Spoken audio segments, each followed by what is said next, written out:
Okay, this is gonna be controversial, but I did not swaddle either of my babies. I've officially been a mama too for 4 months, and this is everything that I think you need and everything that I think you really don't need. If you guys are new, my name's Megan. I make videos about motherhood, faith, and lifestyle. Let's get right into it. So to start, there was only 3 things that I knew I absolutely needed. My first child's a girl, and we were having a boy for our second child. So I knew that I needed some baby boy clothes, a crib, a double stroller, and a car seat. Those were the only things that were on my radar up until about a month before giving birth. And I am so fortunate that my sister was going to lend us our crib for our boy, and my mom got us an extender for a stroller so that we could make it into a double stroller for Christmas, as well as a new car seat. And what we ended up doing is giving our newborn car seat to the baby and then just upgrading my daughter's car seat to a toddler car seat. And then my sister, she had a boy for her baby, and so we got a ton of baby boy clothes from her, as well as from my sister-in-law and friends. And so we had a ton of baby boy clothes that were either given to us or lent to us. But then towards the end of pregnancy, our church decided to throw a baby shower for me, and so I threw together a last minute registry for that as they requested one, and I added a few more bells and whistles, if you will, since I was going to be having a baby shower. But still, there was only maybe 15 things on my registry, and the majority of them were diapers and wipes, because obviously you need diapers and wipes if you're having a baby. So besides that, a couple of standout items that I absolutely love that I put on my registry were a baby lounger. I saw this in an Instagram reel. If you guys are familiar with Gracie Bell, I think Gracie Park Bell, I don't know, I'll put her Instagram here, but she had just had a baby at the time when I saw it, and I saw this little cushion thing, and I specifically remember going and pausing it and trying to figure out what it was called so I could look it up, and I think she linked it maybe, and so I was able to find the exact one that she used. It's been so helpful. It's essentially just a tiny little bed that you can stick your baby in to sleep or lounge around, hence the name lounger. I don't think it's recommended for actual naps, which I do not put him in there with the intention to nap, but where I find it very useful is I like to have beds kind of in every room. And so we live in a 2-story townhome, and in our first floor I have a pack and play, which I believe if you live in a 2-story home is an absolute must. I use that thing all day long. It has the changing pad and bassinet extender, and so he would take all of his naps in the bassinet throughout the day, since we're downstairs the majority of the day, and then I'm able to change his diaper downstairs too. And now that he just turned 4 months old last week, he has outgrown the bassinet, and so now I'm using the pack and play. There's 2 levels. There's like the middle one that's a little smaller, and then all the way on the bottom. So right now he's in that middle one, but that's been so helpful. And then obviously, as you can see, he has his bassinet that's in our bedroom. But when I am putting my daughter down for a nap, I'm a stay-at-home mom, and so I'm solo with the 2 kids during the day. Having a place to put him so I can focus on putting her down to sleep has been so helpful. So that just lives in her room. I keep it in her room. And I also will bring it into the bathroom if I'm solo giving her a bath and I need to put him somewhere, so I'll bring it into the bathroom. And it's just been really helpful. So that is something that I definitely recommend if you're moving to 2 children, having a lounger. Another thing I put on the registry were baby boy clothes. Even though we got a lot handed to us, the majority of our clothes are from my sister, who I need to give the clothes back to. And I wanted to be able to have some clothes for our own, so that in the future, since we do want to continue having kids and we only have 2, we have some boy clothes that we can keep for a future boy and not have to start from scratch. And so we were able to get a good amount of baby boy clothes from that. Actually, we ended up getting so many clothes that I didn't expect, both as gifts and just from friends and family, that I had to give a ton of clothes back because I was like, this is way too many. And so that was quite the blessing, but I did want to have some of our own just for future clothes, because I've held on to all of my daughter's clothes, so that if we have a girl, we have so many things that I can use for them, but we didn't have nearly as much for a boy. So that was something that I added. And speaking of that, our daughter and son are going to be sharing a room once my son moves out of his bassinet. And so I had to do major, like, not remodeling in the sense of construction, but just moving things around, organizing, like finagling that room a lot. If you guys haven't seen my nesting series from when I was pregnant, check that out, because I talk about everything, transformation, that's the word I'm looking for. I talk about how I transformed that room and that closet. And with that, there were 2 organizers that I put on the registry that my mother-in-law got us that were so helpful, because I used to have this giant tub, which I actually did a video about because I worked with that brand a couple of years ago, that I liked for the time. It had really good storage, but it was very impractical because in order to get to different levels of the organizer, you had to take the entire thing off and move it. And it was very heavy, it was very awkward, and it just wasn't practical. So we got rid of that and we got a much cleaner, nice looking organizer that I was able to take all the things that were in the old organizer and put it in there. And then we got little buckets that basically stack. They're not buckets, they're like, I'll insert footage and you can see what it is, but they basically stack, and I put all of my daughter's old clothes by size. So like 0 to 3, 3 to 6, 6 to 9, etc. in those clothes to store for future girls that we may have.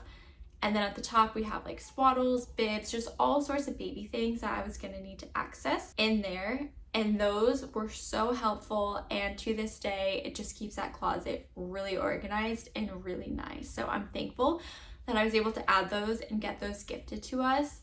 With that, I did put labels on the registry, which we did get to label them all, but they just kept falling off, and so we don't have any labels.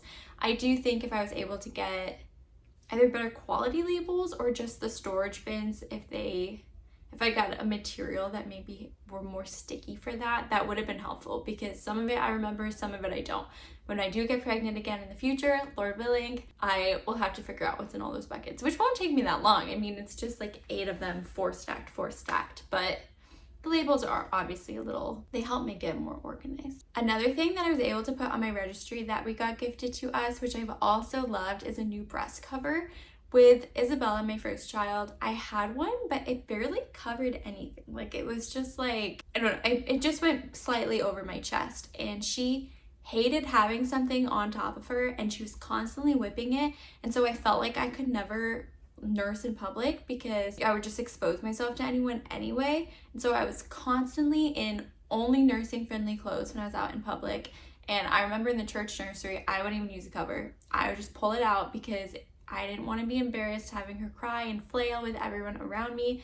And I didn't like having my chest exposed either, but I just didn't really know what to do. And so I just kind of avoided it.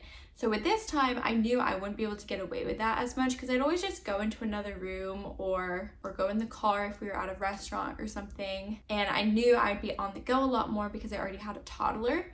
And so I got a new one, and it's just from Amazon, but it's very wide. It goes like this over me, and that has worked so much better because it's not like just falling on top of him. Like, sometimes it does and he'll flail and not like that, but ideally if he's able to stretch out, like I'm on a couch or I have more space, it goes out far so I can see him, I can hold it out so he has space and doesn't have cloth falling on him, he can nurse, I feel more comfortable. And it was very inexpensive, it was under $20, so I highly recommend that. And then the last thing that we put on our registry, which I've been loving, we've been reading them more with my toddler, but as my son gets older, we'll definitely be reading them with him, were 3 Bible believer books. We have like one on the basics that talks about the Gospels and who Jesus is and just different basic Bible principles. And then we have one that's like a sound primer and a language primer. And those have been so good. That aligned with watching some of the Minnow videos of teaching the Bible. My daughter has absorbed so much, which has been amazing. So I'm so grateful we got those, and I'm excited to be able to read those with my son as he starts understanding a little bit more. Now, something I put on the registry that I thought would be really useful, but it actually has not worked out a single time for us. It's a sunshade, like one of those little tents for when you're at the beach or at the pool. We live in Florida. He's a summer baby. I had him in April, so I knew we'd be outside a lot at the beach, going to the pool. My parents have a pool, and I figured I would need to use that for him so that when my daughter's swimming, I can put him in there because they can't have sunscreen when they're little.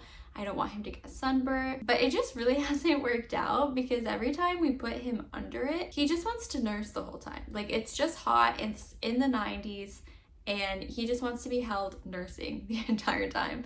So I haven't found it that useful. I love the idea of it. Maybe if it was a little less hot, if you live in a less humid climate, or Maybe if they're like a straight newborn, it would be better because they're sleeping. But as of now, using it for the last 4 months, I have not used it for more than like 5 minutes because then he just wants to nurse. Now, if you guys have seen my short about my unpopular opinion about the baby swing, the Mamaroo, it's like Mamaroo for you or something like that, I was so frustrated because with my daughter, it's this huge like $200 swing, which was gifted to us, but it takes up so much space and we don't live in a large space. My daughter hated it. She never wanted to be in it. And at first with my son, he was the same way. And I'm like, why do we have this? Should we just get rid of this? Should we replace it with a bouncer? Like, it's supposed to be helpful, but neither of my kids want to be in it. And it's just so big. And I didn't understand like why people talk about it so much when all it does is take up space. But then I think when he was about 2 months old, maybe, he started liking it. And it really has been a game changer. He loves watching my daughter. Like, his favorite thing in the world is watching her. By him being in that swing, he's able to see everything. We have a very open space downstairs. It's literally just like one large room. And so he can see everything in there. And now I actually have it next to our island in the kitchen, and it helps me be able to cook so much because he can just watch me cook. He feels close because he doesn't like being far away, and you know, their eyesight's developing when they're young. So if it's too far from people, it's not really helpful because he just feels like he's by himself. But putting the motion on, having the music, he loves looking at the balls on top. It's been so helpful, which I'm so thankful for. And it just goes to show like every baby's different and they like different things. So just because it doesn't work for one child, if you have the space, keep it for your second because maybe they'll like it. And in our case, that's what happened with the swing. Now, another one, which I just did not expect to love this much, was the Harppa playpen. We didn't have a playpen or anything with my daughter. It was just me and her. I'm home with her all day long. And so I was able to really keep an eye on her as she got through the movement stage of sitting and crawling and rolling over and walking. I could really make sure she didn't go near the things that she wasn't supposed to.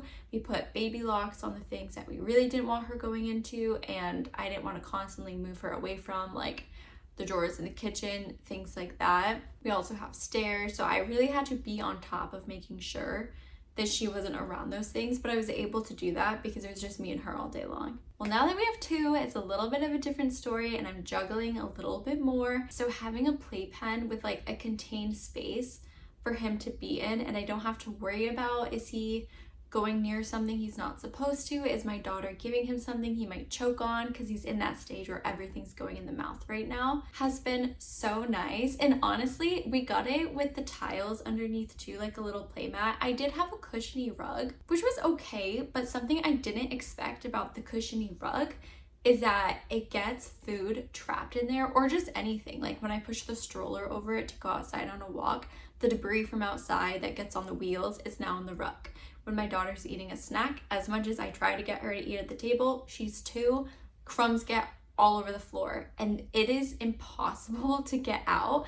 No vacuum. We literally had a cleaning lady that come a few weeks ago and she only got like 75% of the rug, which I'm grateful for that because it's more than I've been able to do. But this is like a professional cleaner's vacuum and still like 25% of the crumbs were in that mat. And so he would go on it and I'd stick him on there for tummy time and he'd get like a crumb on his cheek. And I was like, this is not safe for a baby, even though it's a cushiony rug that was made. I bought it when my daughter was that age, so she had room to roll. But I didn't like it, and you know, making sure my daughter wasn't gonna step on him when she was running around playing. And so it just became a dedicated space for him. And he loves the mat. And on the first day that he was on the mat in the playpen, he literally did Superman. That's what I call it. I don't actually know. It's when you're on your tummy and your arms are up and your legs are up. It's when they're building that ab muscle to be able to like sit up and roll and all those things. And he did it for the first time. It's like he finally had the space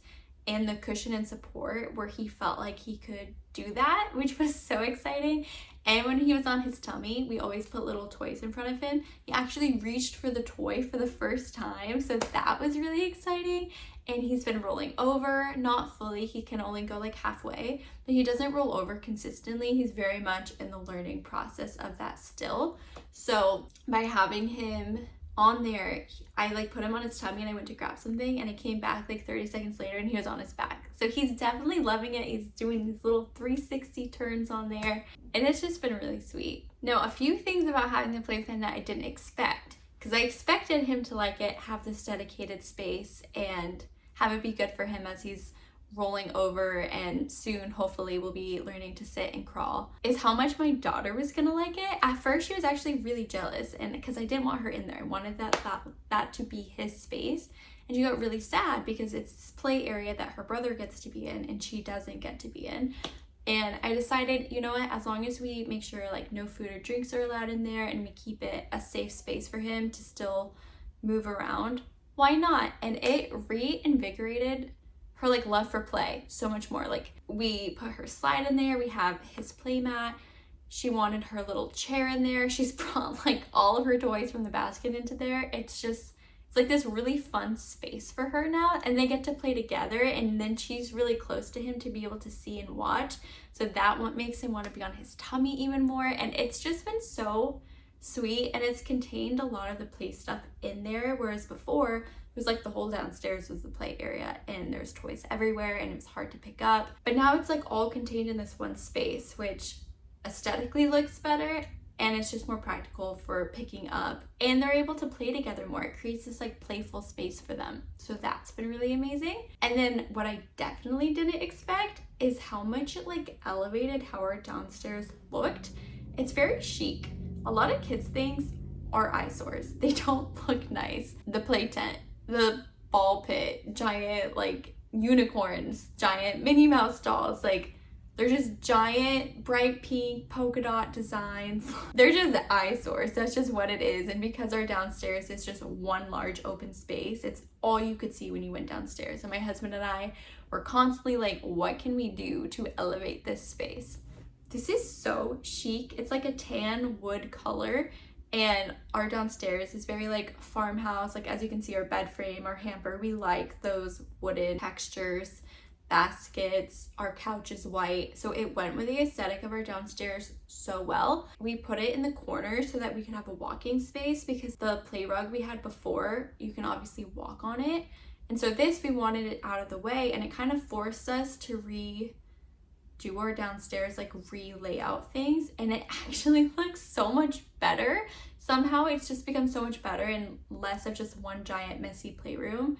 And now it's like the play stuff's over here, and then we have walking space, it's more organized, things just look better, and I definitely didn't expect that. So as you can see, a huge fan of the Harppa playpen and the mat that goes underneath it. I think it's called the Aria play mat. Now my sister also gave us this little like breathable bunny and dinosaur, and he loves these. He's not at the age where he's really playing with toys yet, but he likes putting them in his mouth. He cuddles with them under his arm. Like, he loves them, and so that's been really, really sweet. And I can just see them as little toys that grow with him, that become his like, you know, little lovey that makes him feel comfortable when he's sleeping or whatever it is. I just think it's so sweet. Also, my sister-in-law made him this little knit blanket, and he recently got this like last week, I think, but he already loves it so much, and I put it on him when he's napping. Obviously when I can see, I don't let him sleep with that. I know it's unsafe to have blankets when you're sleeping, but when I'm up and I can watch and make sure it's not going near his mouth, it's just the perfect size. It keeps him warm,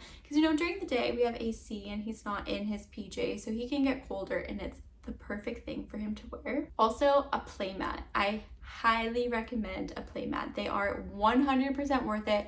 It was my daughter's favorite toy, and it's his favorite toy, and they can spend honestly hours on it. And sometimes like he spent one day on it, literally the whole day, because he'd fall asleep and nap on it, wake up and play, fall asleep and nap, wake up and play. Like, that is so fun for them, and it's so great for their hand-eye coordination and all of those things. So I highly recommend a play mat. Okay, then lastly, little travel changing pad areas. As I mentioned, I'm in a 2-story townhome, and so having places to change diapers all around the house is very useful. We use the one downstairs mostly during the day.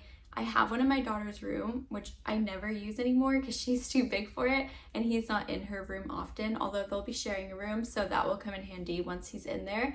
And then we just have a little travel one on my floor, and that's what I use during the night or in the morning. If I'm upstairs during the day, that's usually the one I use. So that's very helpful. Now on to the things that I don't think you need and are not helpful. So as I mentioned already, that tent, I never use it. Maybe it'll come in more handy. Maybe a different baby it would work with, but for us, he just wants to nurse when we're outside. So that has not come in handy. Another thing are toys. Like babies just really don't need toys. As I mentioned, he loves that little lovey bunny and dinosaur, but other than that, they don't play with toys until they're closer to 1, somewhere in that like 6 to 12 month age range. Right now, they're just focused on, there's so many milestones. So like he's focused on rolling over. He wants to be on the floor. Like that's the number one thing, on the floor. Then they're sitting, then they're crawling, then they're walking and they're talking and all those things. And you really don't need a bunch of toys. Okay, this is gonna be controversial, but I did not swaddle either of my babies. They always just kicked them off. They didn't love them and I just never used them. So I never used the swaddles. Bibs, obviously when they're eating, I use bibs, but for drooling, I'm like, whatever. I find whenever I stick a bib on them, they just end up like shoving into their mouth, and then I feel like I have to take it off for them to nap because it's covering their mouth. I'm constantly like pulling it down. Another thing are like burp cloths. I am not carrying around burp cloths. Yes, he spits up sometimes. Not every day, not all the time. He spits up. Okay, this goes in the wash. I mean, I'm doing laundry every day anyway. Does it matter if you're washing the burp cloth or your clothes? Milk comes out. And if it doesn't come out of what you're wearing, just mix some hydrogen peroxide, dish soap, and water. Someone taught me that from my church right before I gave birth to my first baby. Gets out the poop stains, gets out the milk stains, the throw up. I use it on me and my husband's clothes. It gets out stains. That is amazing and obviously non-toxic. Okay, now this is an item that I used with my daughter and now I don't use. It's a boppy pillow. I could not nurse if I didn't have that. I would literally take it with me when I left the house. That's how much I needed to use it. Now I never use it. I haven't used it a single time. Sometimes I'll put him in there to like sit or do tummy time, but not to nurse. I just don't need it. And then lastly, it's actually this bassinet. Let me show you. This is a Greco, I don't know how you say it, bassinet. I did so much research the first time about what to get. And I remember reading like, it moves, it has a cry detector, it has music, like all these things. And I was like, that's amazing. Because they're like, it'll help your child fall back asleep so you don't have to get up as much in the night. And as a mom with no experience who was very naive about sleep, I was like, yeah, that sounds good. And we got this as a gift for our first child. Flash forward, I think using all the bells and whistles made it so much harder with my daughter transitioned into the crib and then was in a still environment because she got used to all of these things. Now with my son, we never use those. He has not used them a single time and it doesn't even work. Like when I press this, it does work sometimes and will move, but it gets stuck and then it stops moving and it makes a noise, but it just kind of like goes like this. So it's not even working and it's only 2 years old. I haven't even used it for 2 years since my daughter moved out of it at 6 months old. If I were to do it again, I would probably like one of those bassinets that's like a co-sleeping attachment. Now, I don't know from experience if those work, but I feel like that would probably be my ideal for when they're this age, is a bassinet like that. And then lastly, this is more postpartum related, but I've tried several different pairs of postpartum underwear, including like the Frida boxer briefs and all of those. And honestly, the ones that I like most are the ones from the hospital. I feel like you don't need any other underwear. They give you so many. You can take everything that's in that room because they're going to throw it away if you don't. So just take all the underwear and it lasts you for as long as you need them for the most part. At least they did for me both times. I don't think you need to buy additional underwear. I also think peri bottles, like, I know that's very controversial. The first time I used it a little bit more because I had a 3rd-degree tear. But even then, like, it had to be warm water or it stung. And I did not have the time nor the patience to wait for the water to warm up. And obviously, if you let it sit in the bottle, it turns cold. And when I did cold water, it made it hurt even more. I just didn't use it and think it was that helpful because it had to be warm water. And then the second time I only had a 1st-degree tear and it didn't burn when I peed. So I didn't really need that. And along the same lines, like nipple balms and creams and all the things, I didn't have any pain nursing, so that's just not something that I've ever used. I have several bottles that are just not open from both pregnancies, and I'm thankful for that. If you have a harder breastfeeding journey, then I'm sure that's useful, but for me, that's just not something that I touched. And then I'm also not pumping, and I haven't pumped for either of them. So all of those things I had for bottles, I've just never used. Okay, that is everything that I thought was definitely worth it for baby number 2, and things that I didn't think were worth it, or things that I just didn't use this time around. If you guys have anything that you use, or you have questions about using, or things that you hated, leave it in the comments so we can all help each other out. And if you have any video recommendations, let me know in the comments, and I'll see you in the next one. Bye!